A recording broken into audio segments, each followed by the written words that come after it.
Coming at you full-fledged, it's your boy Regg, Regg, with another video for y'all, man. Welcome, YouTube.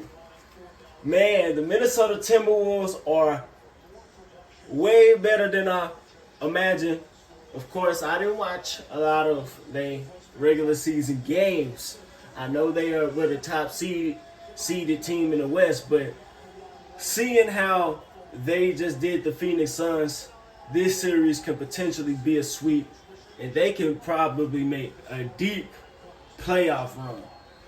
Now, the score, I believe, was 105-92 or something like that. They won by 12 points.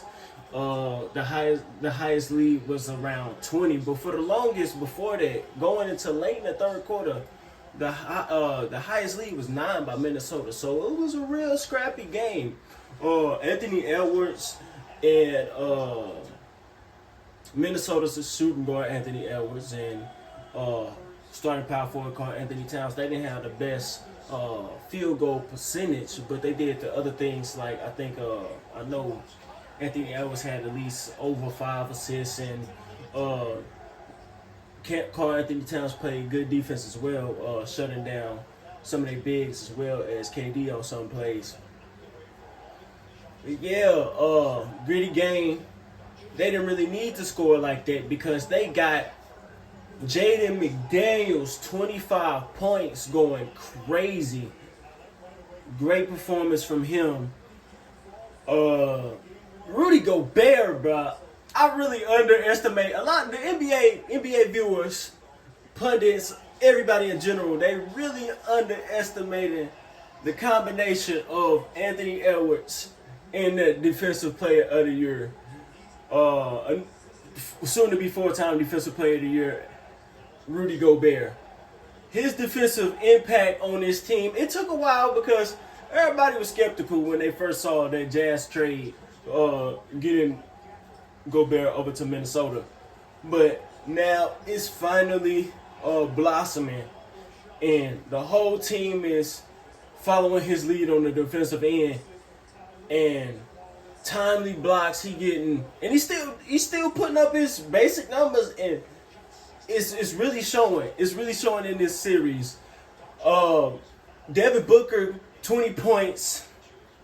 I think it was like it was a not so bad percentage. It was a not so bad field goal percentage. Kevin Durant had under 20. Off a real low percentage, was like 6 for 15. Bradley Beal had around like 14 points off like 5 for 16 or something like that.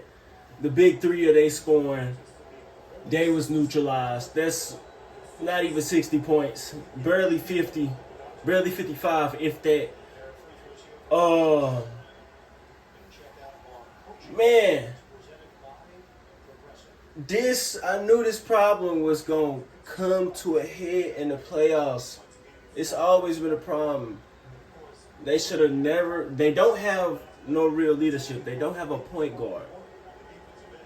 They should have never got rid of Chris Paul in this past offseason. Getting rid of him and letting him walk, letting him go to the Golden State Warriors was a mistake. Bradley Beal was not a suitable replacement. He is a shooting guard. Yes, Devin Booker has improved on his combo guard skills as far as passing this year. I know he's having a career year in assists, but he's not a natural point guard. And as y'all see in this game, it was hard for them to get in a rhythm. The biggest factor as to them losing that game was points off turnovers. They had like around 18 turnovers and turnovers and gave up 31 points off that. That to me shows that y'all just didn't have a rhythm, and y'all just kept messing up in spurts of the game. That's where Chris Paul come in to temper everybody and get them their shots timely in the flow of it without forcing it, without messing up or any of that. Because we know Chris Paul I don't know all the assist to turnover ratio, but I'm pretty sure that shit high even still. And where else was I going with that? They don't have no real. And then to go with that, they bench Eric Gordon, old as hell, bro. For the longest time, I think it was half. He didn't make a shot. Eric Gordon is hella old, bro.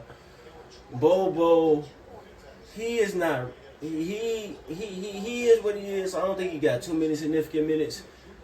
Eubanks, he is not a playoff. He is not a starting center to be in the playoffs, especially against Rudy Gobert and Karl Anthony Towns, a power forward. Then again, Bradley Beal, he's not a point guard. He's another shooting guard. Then to go to the biggest problem, bro, KD. This iteration of the Suns, as a Suns fan, this is not the Suns. This is not the Suns of 2022. This ain't the Suns 2022. The final Suns that made it in 2021. This ain't even the Suns of 2022 that won 64 games. Kevin Durant, bro, him coming to Phoenix is looking like it potentially was a mistake, bro.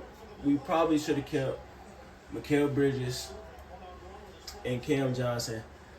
This could possibly be a sweep. Even if they don't, they have to win these 2 games back at home. If they don't, it's a wrap, bro. We all know this what the problem was going to be. But I got to get back to this game, man. This series could be over. Hit that like button, comment at the beginning and middle, end of the video, share for others to see. Subscribe if you're new. Hit that notification bell so you can be notified every time I drop.